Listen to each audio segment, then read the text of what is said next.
السلام علیکم ورحمۃ اللہ۔ ان الحمد للہ نحمده ونستعینه ونستغفره ونعوذ باللہ من شرور انفسنا ومن سیئات اعمالنا من يهده الله فلا مضل له ومن يضلل فلا هادي له واشهد ان لا اله الا الله واشهد ان محمدا عبده ورسوله رب اشرح لي صدري ويسر لي امري واحلل عقدة من لساني يفقهوا قولي۔ ہر قسم کی تعریف اور شکر اللہ رب العزت کے لیے لائق اور زیبا ہے، جو ساری کائنات کی تخلیق کرنے والا، ہر مخلوق کی حفاظت کرنے والا ایک و تنہا ہے۔ اللہم صلی علی محمد وعلی آل محمد کما صلیت علی ابراہیم وعلی آل ابراہیم انکا حمید مجید۔ اللہم بارک علی محمد وعلی آل محمد کما بارکت علی ابراہیم وعلی آل ابراہیم انکا حمید مجید۔ معزز سامعین کرام، آج انشاءاللہ سورہ حج کی آیت نمبر 3 سے کلاس رہے گی۔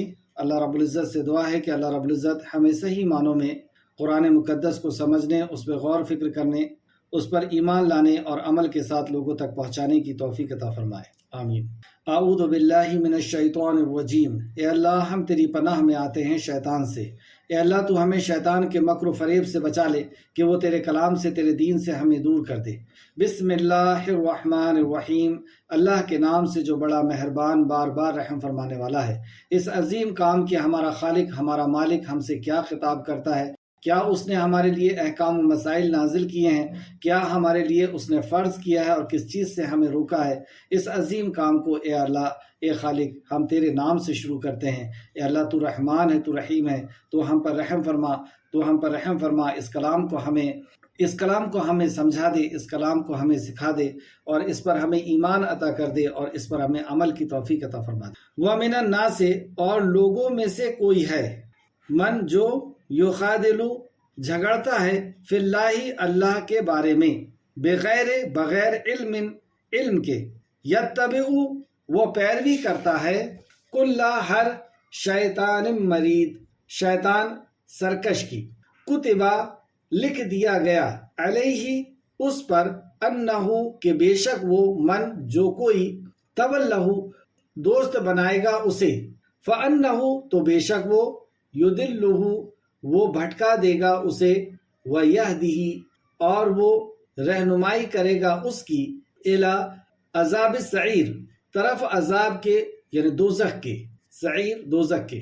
یا ایہا الناس اے لوگو، ان اگر کنتم ہو تم، فی ریب کسی شک میں، یعنی مرنے کے بعد کی زندگی کے تعلق سے اگر تمہیں کوئی شک ہے، من البعث دوبارہ جی اٹھنے سے، فَإِنَّا تو بے شک ہم، خلقناکم پیدا کیا ہم نے تمہیں، من تراب مٹی سے، ثم پھر، من نطفت نطفے سے، ثم پھر، من علقۃ جمے ہوئے خون سے، ثم پھر، من مضغۃ گوشت کے بوٹی سے، مخلقات شکل والی، وغیر اور بغیر، مخلقات شکل والی، لنبینہ تاکہ ہم واضح کر دیں، لکم تمہارے لیے، ونقر اور ہم ٹھہراتے ہیں، فی الارحام رحم میں، ما جس کو، نشاء ہم چاہتے ہیں، الی اجل مسمی مقرر مدت تک، ثم پھر، نخرجکم ہم نکالتے ہیں تمہیں، طفلاً بچہ بنا کر، ثم پھر، لتبلغوا تاکہ تم پہنچو، اشدکم اپنی جوانی کو، اشدکم اپنی جوانی کو، ومنکم اور تم میں سے کوئی ہے، من جو یتوفی فوت کیا جاتا ہے، ومنکم اور تم میں سے کوئی ہے، من جو یرد لوٹایا جاتا ہے، الی طرف، ارذل العمور ناکارہ عمر کے، لکیلا تاکہ نہ، یعلم وہ جانے، من بعد بعد، علم جاننے کے، شیئا کچھ بھی۔ اللہ وَتَلَى الْأَرْضَ اور آپ دیکھتے ہیں زمین کو، ارضا زمین کو، حامدتاً خشک، فَإِذَا تو جب، انزلنا اتارتے ہیں ہم، نازل کرتے ہیں ہم، علیہا اس پر، الماء پانی، اہتزت تو تر و تازہ ہو جاتی ہے، وربت اور ابھر آتی ہے، وانبتت اور وہ اگاتی ہے، من کل زوج، ہر قسم کے بہیج رونق والے، یعنی رونق والے پودے وہ زمین اگاتی ہے۔ آئے تفسیر کی طرف، تفسیر ابن کثیر جلد نمبر 4 صفحہ نمبر 163۔ اور لوگوں میں سے بعض ایسے ہیں جو اللہ کے بارے میں علم کے بغیر بحث کرتے ہیں اور وہ ہر سرکش شیطان کی اتباع کرتے ہیں۔ اس کے بابت لکھ دیا گیا ہے، یعنی شیطان کے بابت لکھ دیا گیا ہے کہ بے شک جو کوئی اس سے دوستی کرے گا تو وہ یقیناً اسے گمراہ کرے گا اور اس کے دوزخ کے عذاب کے طرف رہنمائی کرے گا۔ وہ شیطان اسے دوزخ کے عذاب کے طرف رہنمائی کرے گا۔ پچھلی کلاس میں ہم نے دیکھا اللہ کی رحمت کا ایک نظارہ کہ اللہ رب العزت کیسا رحمان اور رحیم رب ہے ہم پر، کہ اس نے آنے والی آفت کے پہلے ہمیں خبردار کر دیا کہ دیکھو تمہارا قیامت کا وقت قریب آ گیا ہے۔ اور اس کے پچھلی والی سورہ مبارکہ میں بھی کہ تم غفلت میں پڑے ہوئے ہو اور تمہاری قیامت اور تمہاری موت کا وقت، تمہاری قیامت کا وقت قریب آ چکا ہے۔ تو موت کے حالات اور پھر قیامت کے حالات ہم نے کل پڑھا، یعنی اللہ رب العزت کا یہ رحم ہے کہ ان حالات کے پہلے اللہ رب العزت نے اس سے آگاہ کر دیا۔ کیوں آگاہ کر دیا؟ تاکہ تم اس سے بچ جاؤ۔ کیسے بچ جائیں؟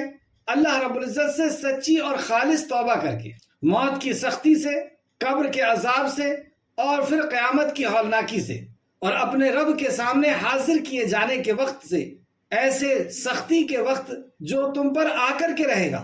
یہ اللہ کا رحم تھا کہ اللہ رب العزت نے، جیسے آپ دیکھتے ہیں سورہ رحمان میں اللہ رب العزت دوزخ کے تعلق سے اور مرنے کے بعد کی زندگی کے تعلق سے خبر دیتا ہے اور کہتا ہے فَبِأَيِّ آلَاءِ رَبِّكُمَا تُكَذِّبَانِ، تو تم اپنے پروردگار کی کون کون سی نعمت کو جھٹلاؤ گے؟ تو اس میں کیا نعمت ہے؟ ذکر تو عذاب کا ہو رہا ہے اور اللہ کہتا ہے کہ تم کون کون سی نعمت کو جھٹلاؤ گے؟ تو یہ نعمت ہے کہ اللہ رب العزت ایک بڑی خبر ہمیں پہلے سے دے رہا ہے، ہمیں برے عمل کے برے انجام کے تعلق سے بتا دے رہا ہے۔ اور انبیاء علیہ السلام کو بھی اللہ رب العزت نے اسی تعلق سے فرمایا وَشَاهِدًا وَمُبَشِّرًا وَنَذِيرًا، کہ انہیں خبردار کرنے کے لیے، ڈرانے کے لیے اور خوشخبری سنانے کے لیے بھیجا گیا کہ جو برے عمل کر رہے ہیں انہیں وہ ڈرا دیں تاکہ وہ برے عمل سے توبہ کر لیں۔ اب یہ آخرت کا یقین نہ ہونے کی وجہ کیا ہے؟ اور پھر وجہ بتانے کے بعد اللہ سبحانہ تعالیٰ نے آیت نمبر 7، 5 اور 7 میں پھر سے یقین دلانے کے لیے ایک دوسرے زاویے سے، دوسرے اینگل سے پھر انسانیت کو سمجھایا۔ پھر سے غور کریں، آیت نمبر 1 اور 2 میں خبر دی گئی کہ ایسا ایسا ہو کر کے رہے گا۔ اب جب یہ خبر دی گئی تو کچھ لوگ ہیں جو یقین میں آ گئے، کچھ لوگ ہیں جو شک میں آ گئے۔ تو شک میں آنے کی وجہ کیا ہے؟ کون تمہارا دشمن ہے؟ کیا چاہتا ہے وہ تمہارے ساتھ؟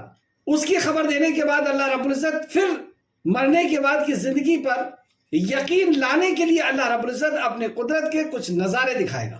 تو آیت نمبر 3 میں دیکھتے ہیں اور لوگوں میں سے بعض ایسے ہیں جو اللہ کے بارے میں علم کے بغیر بحث کرتے ہیں۔ ان 2 آیت کے اندر 3 چیزیں غور کریں گے۔ پہلی جہالت، دوسرا دوستی اور تیسرا اتباع، پیروی کرنا۔ علم کے بغیر سب سے بڑی خرابی جو ہے وہ ہے علم کا نہ ہونا۔ علم نہیں ہوگا تو ہی انسان اتباع کرے گا شیطان کی۔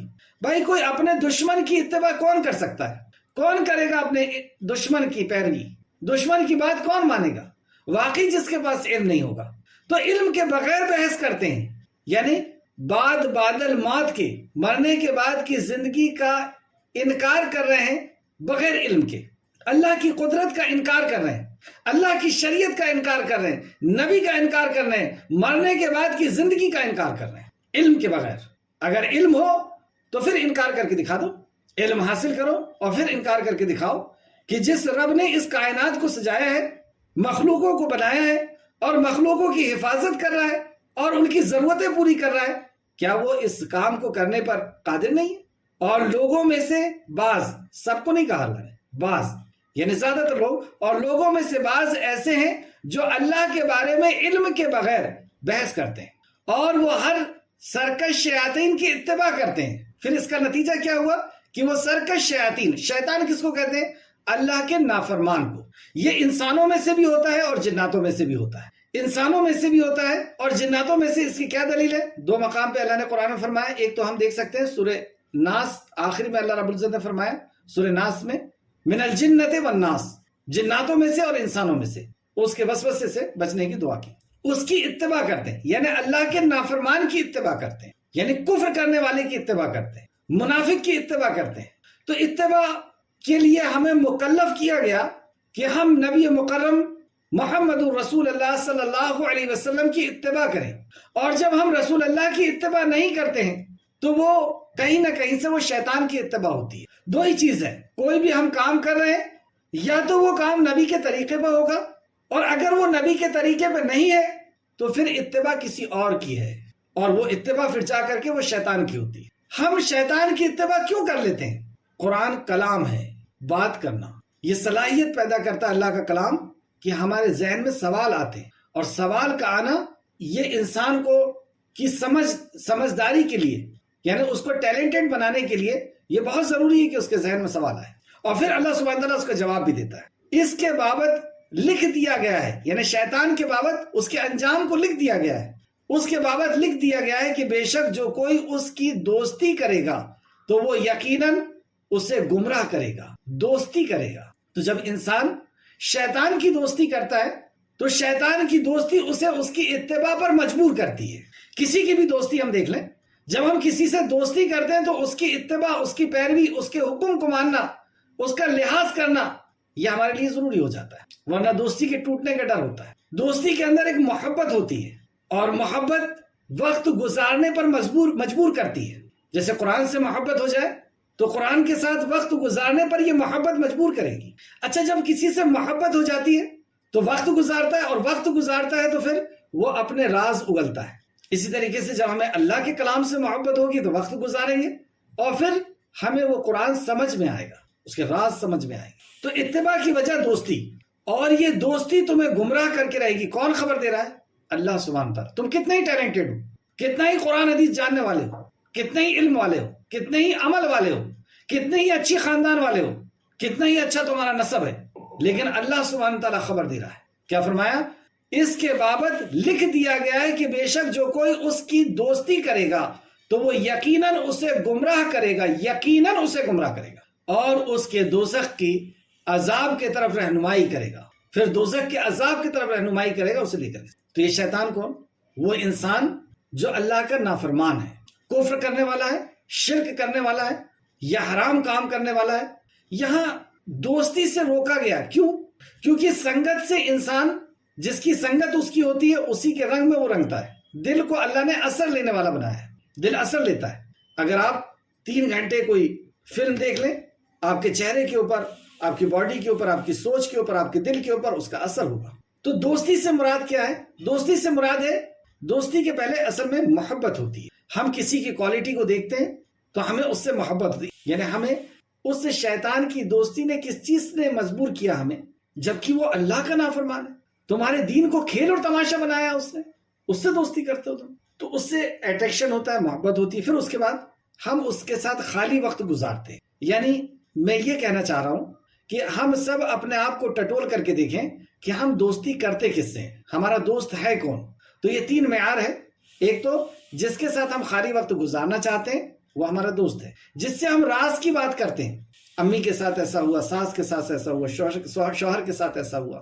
یہ قریبی رشتہ دار بھی ہو سکتے ہیں، یہ دوست قریبی رشتہ دار بھی ہو سکتے ہیں۔ تو راز کی بات شیئر کرتے ہیں، اس کا لحاظ کرتے ہیں، اس کا لحاظ کرتے ہیں۔ اور یہ چیز ہمیں کس طرح تباہ اور برباد کرتی ہے، چند آیتیں نوٹ کریں۔ سورہ آل عمران آیت نمبر 118، اس میں اللہ سبحانہ و تعالیٰ نے دلی دوستی نہیں کرنے کا کہا ہے کہ ان سے دلی دوستی نہ کرو، دل کا لگاؤ ان سے نہ ہو۔ سورہ آل عمران آیت نمبر 149 میں اللہ فرماتا ہے، یہاں پہ اللہ نے کہا کہ ان کی باتیں مت مانو کیونکہ وہ تمہیں ایڑیوں کے بل پھرا دیں گے، یعنی تمہیں واپس کفر کی طرف لے جا لیں گے، شرک کی طرف لے جا لیں گے، شراب کی طرف لے جا لیں گے۔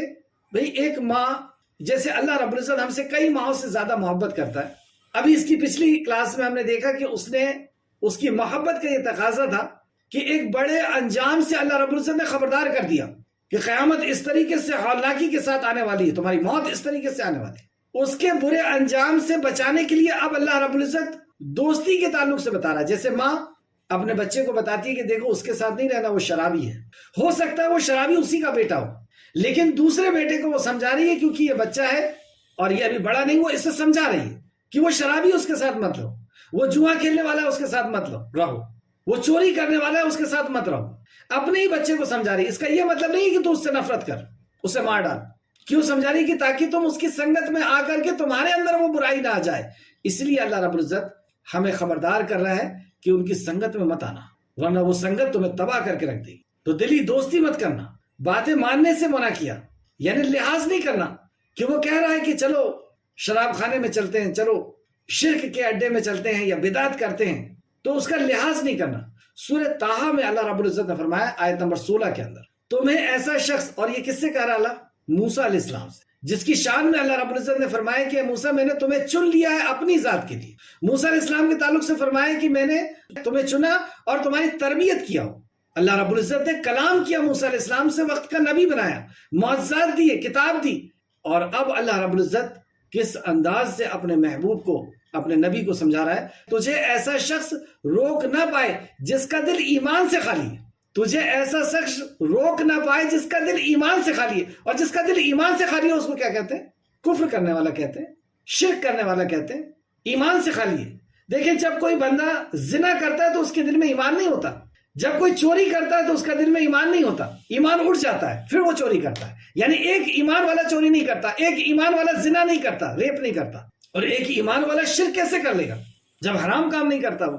تو جس کا دل ایمان سے خالی ہے اس سے کہیں اگر ہم نے دوستی کر لیے تو اس کا لحاظ کرنا پڑے گا، اور اس کی محبت کے تقاضے میں ہم کو برائی کرنا ہوگا۔ تو اللہ فرماتا ہے موسیٰ علیہ السلام سے، تجھے ایسا شخص روک نہ پائے جس کا دل ایمان سے خالی ہے، ورنہ اے موسیٰ تجھے ہلاک و برباد ہونے سے کوئی بچا نہ سکے گا، تجھے ہلاک و برباد ہونے سے۔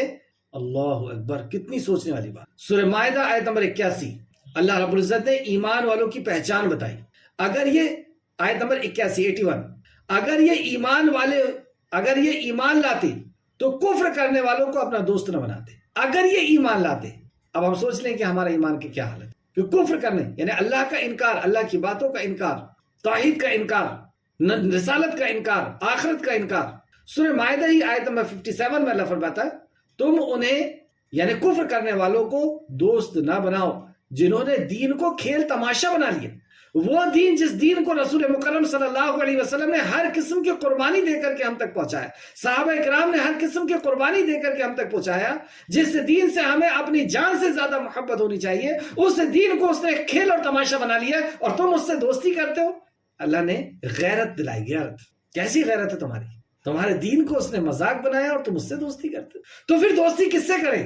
کس سے کریں دوستی؟ اللہ فرماتا ہے سورہ مائدہ آیت نمبر 55 کے اندر، سبحان اللہ، کس سے دوستی کرنے کا کہتا ہے اللہ؟ تم دوستی کرو اللہ سے، اس کے رسول سے اور ایمان والوں سے۔ کتنا بڑا آفر دیا۔ تم شیطان سے دوستی کرتے ہو جو تمہارا دشمن ہے، جو تمہیں تباہ کرنا چاہتا ہے، تم دوستی کرو اللہ سے، اس کے نبی سے دوستی کرو اور ایمان والوں سے دوستی کرو۔ سورہ مائدہ آیت نمبر 55۔ جو جہنم میں جائے گا پتہ ہے وہ کیا کہے گا؟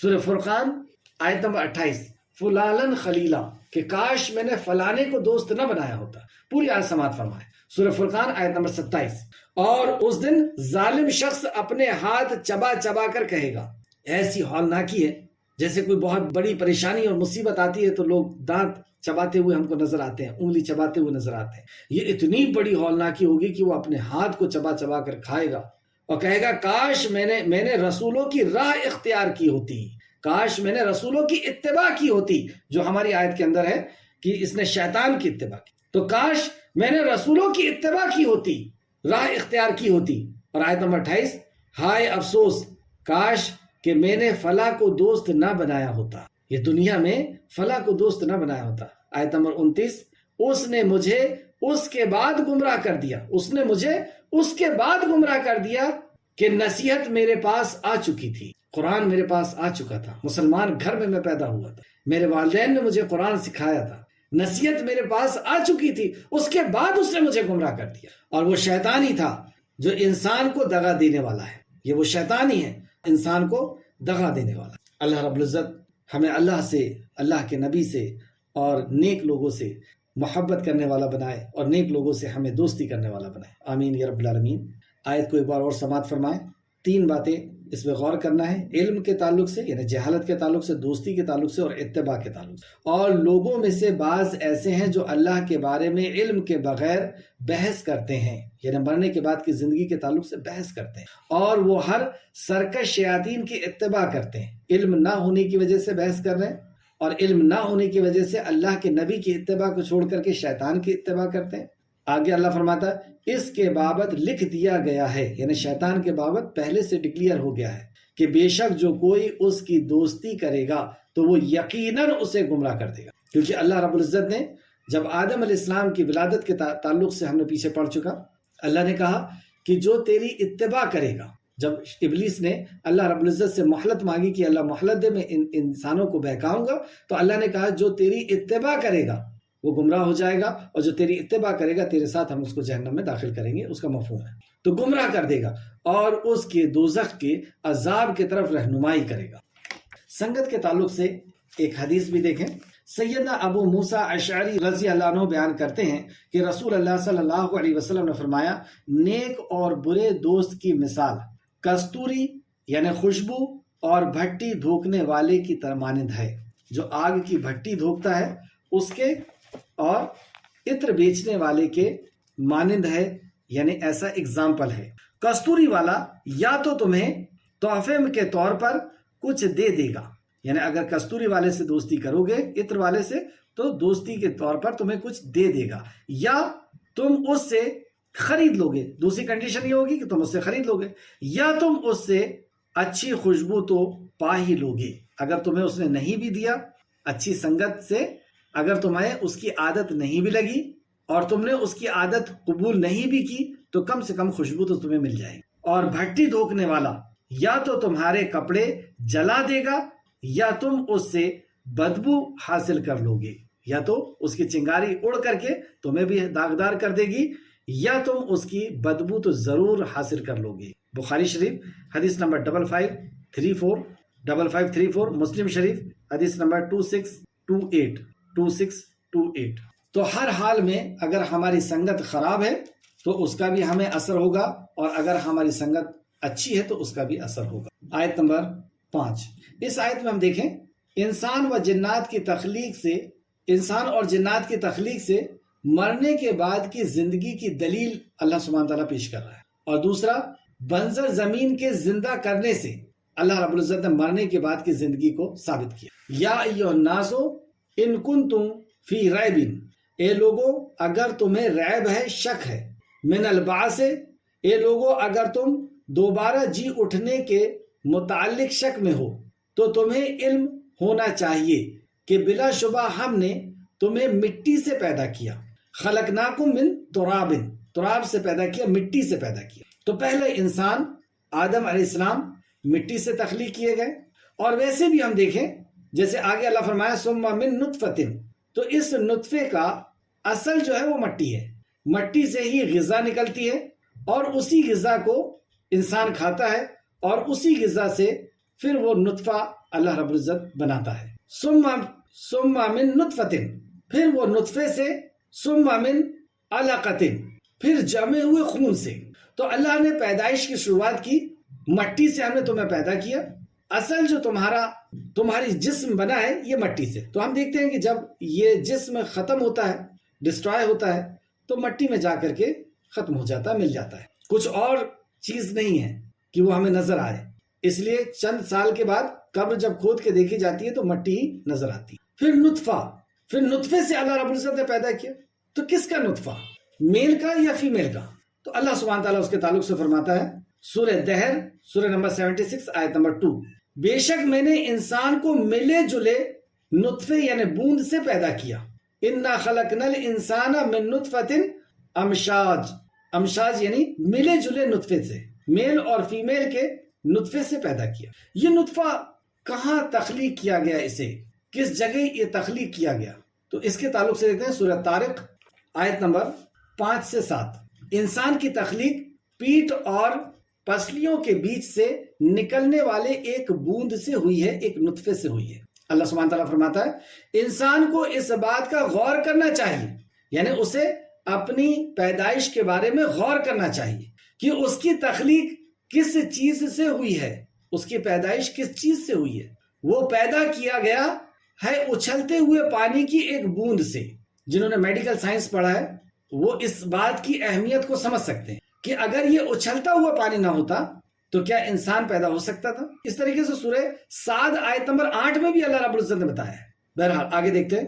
جو ریڑھ کی ہڈی اور پسلیوں کی ہڈی کے بیچ سے نکلتا ہے، ریڑھ کی ہڈی اور پسلیوں کے بیچ میں سے نکلتا ہے۔ پھر میل اور فیمیل کیسے تخلیق پا جاتے ہیں؟ کبھی بچہ ہوتا ہے، کبھی بچی ہوتی ہے۔ سورہ النجم آیت نمبر 45 اور 46، یہ آپ اس کے اسٹڈی دیکھیں اس کو۔ سورہ قیامہ کی بچہ ہوگا یا بیٹی ہوگی یا بیٹا ہوگا، اس کا تعلق باپ سے زیادہ ہے، باپ سے ہے یا ماں سے؟ یہ دیکھیں آپ سورہ قیامہ آیت نمبر 37 39۔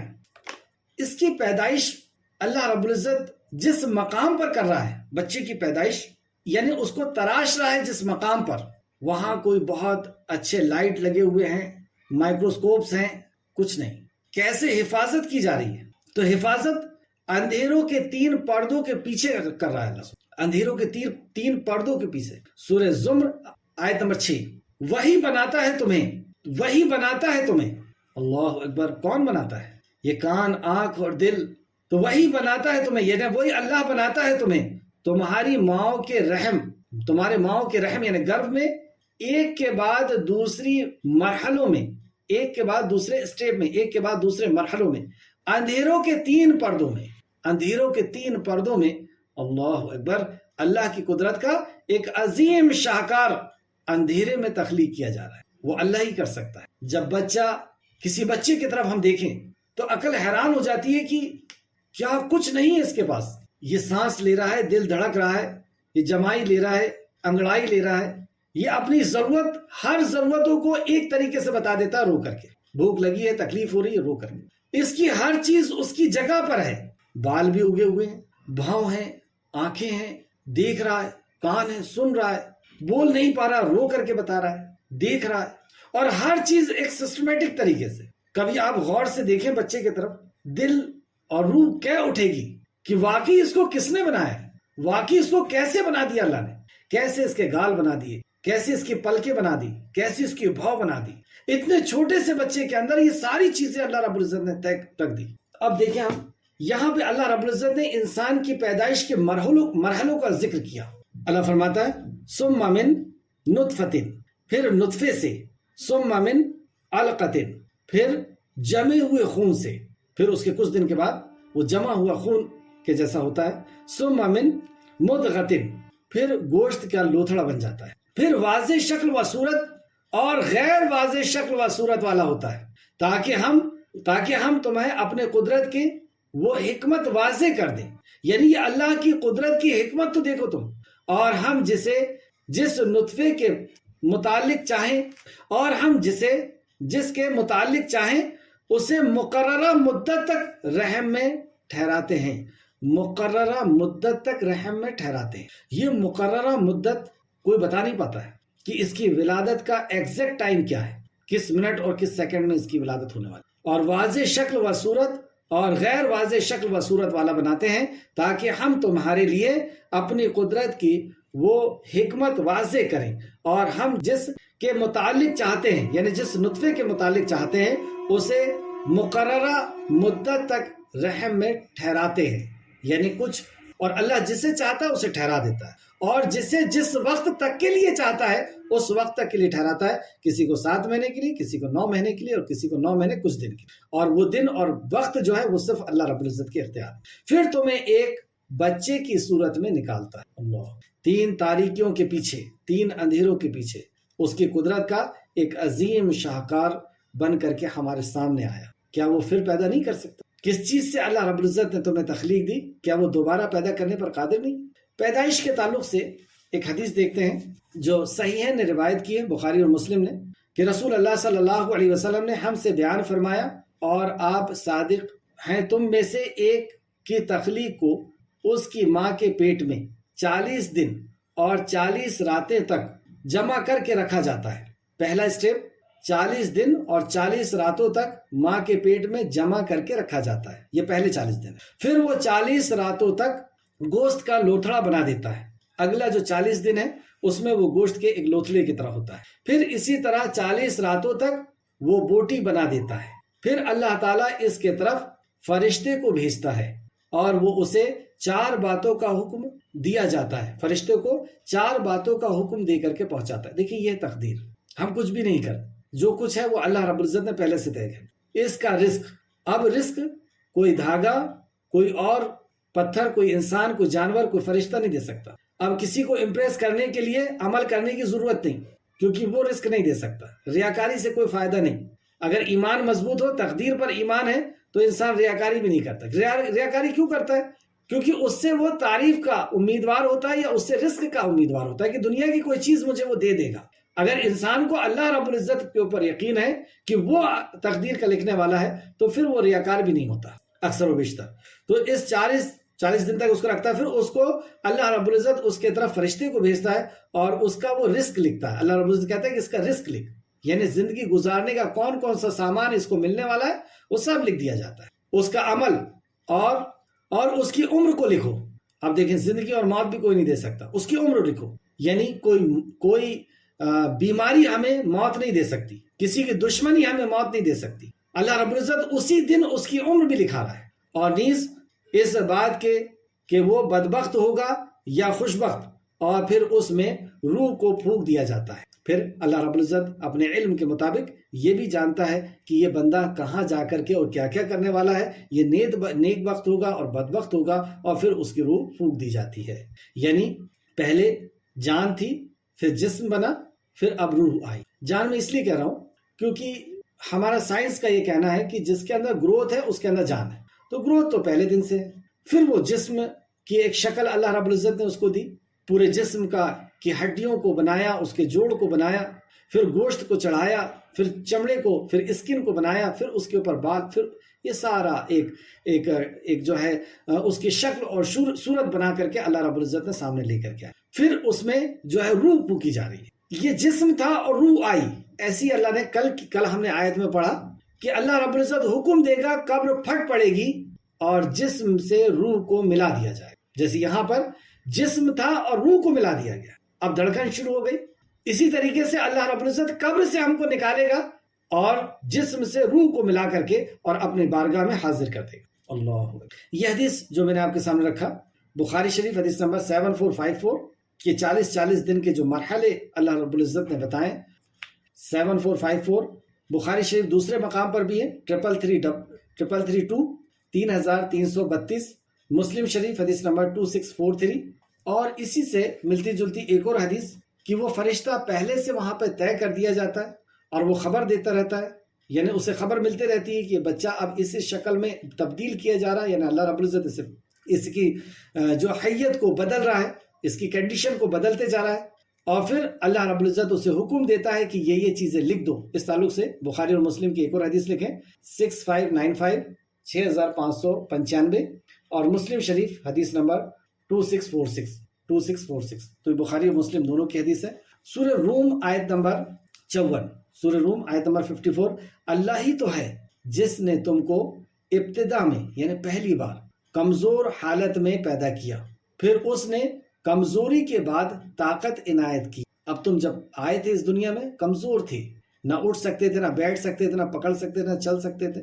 پھر اس نے کمزوری کے بعد تمہیں طاقت عنایت کی. پھر اس نے طاقت کے بعد کمزوری اور بڑھاپا دے دیا، جوانی دیا اور جوانی کے بعد بڑھاپا دے دیا. وہ جو چاہتا ہے پیدا کرتا ہے اور وہ خوب جاننے والا اور بڑی قدرت والا ہے. اس کی قدرت کیا تم دیکھ نہیں رہے؟ ہم خود اپنے پر غور کریں، کیا تھے ہم؟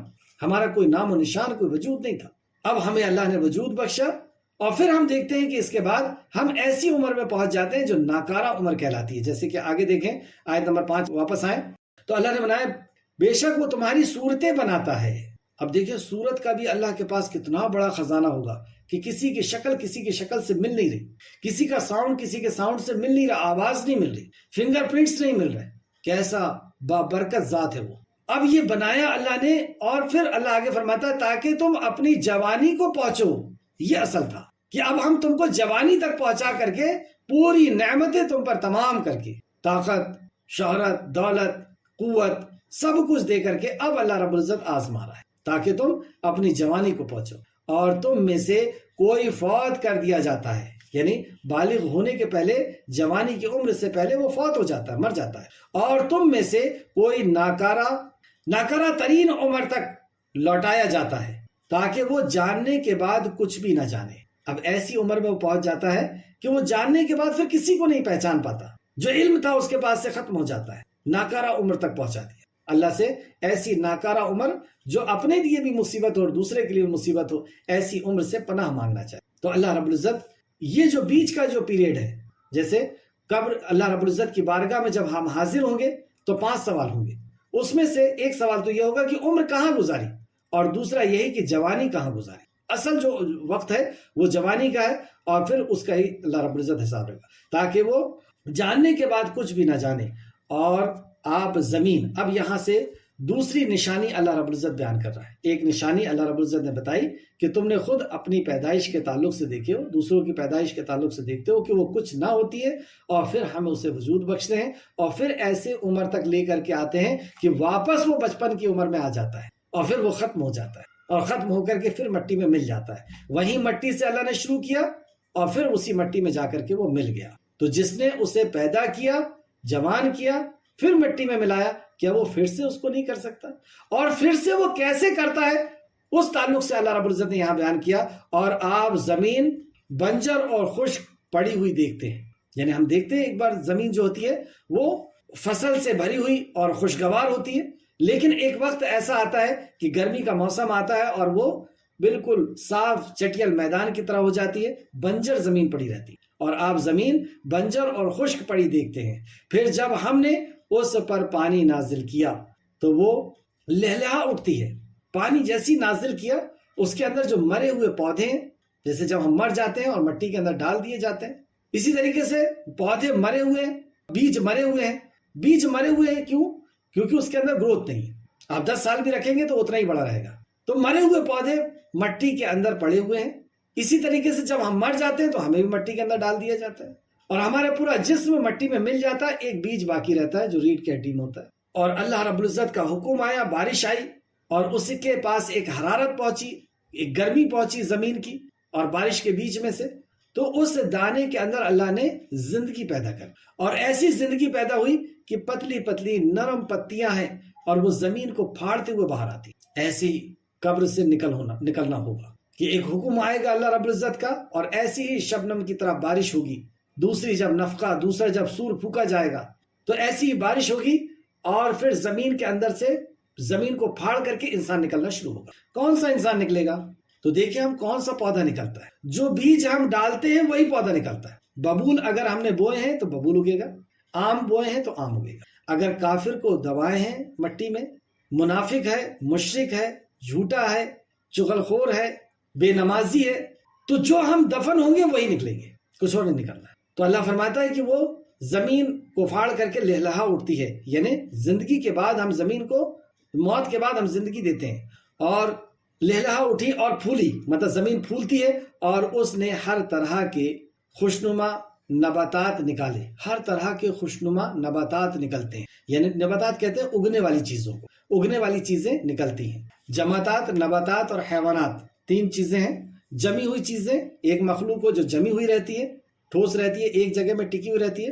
نباتات اگنے والی چیز ہے کہ ایک جگہ میں کھڑے ہو کر کے اگتے رہتی ہے، بڑھتے رہتی ہے۔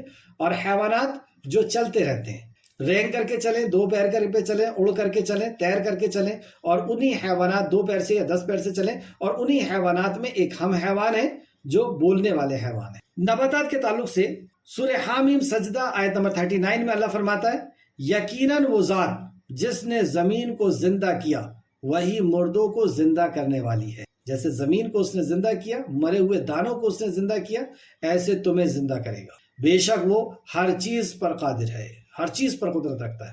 آپ دیکھیں اللہ رب العزت نے کیسے کیسے پیدا کر کے دکھایا ہے۔ تتلی کو کیسے پیدا کیا، مکھی کو کیسے پیدا کیا، انسان کو کیسے پیدا کیا، مرغی کو کیسے، کبھی انڈے سے، اللہ اکبر، ہر طرح کا پیدا کرنا وہ جانتا ہے۔ آدم علیہ السلام کو کیسے پیدا کیا، حوا علیہ السلام کو کیسے پیدا کیا، عیسیٰ علیہ السلام کو کیسے پیدا کیا، ہم کو کیسے پیدا کیا۔ اس کی شان، جیسے کہ اللہ فرماتا ہے سورہ یاسین آیت نمبر 82 میں، اس کی شان یہ ہے کہ جب وہ کسی چیز کا ارادہ کرتا ہے تو اس سے فرما دیتا ہے کہ ہو جا، تو وہ ہو جاتی ہے۔ آج کی کلاس کی آخر دعا ہے، یہ سب کچھ اس لیے کہ بے شک اللہ ہی حق ہے، اسی کا فرمان، اس کا جو وعدہ ہے وہ حق ہے، اور بے شک وہی مردوں کو زندہ کرتا ہے، اور بے شک وہ ہر چیز پر خوب قادر ہے۔ اللہ، کس قدر اللہ رب العزت سمجھا رہا ہے۔ پہلے وہ منظر آنے کے پہلے اس منظر کو دکھا دیا، موت کے اور قیامت کے، کہ توبہ کر لو۔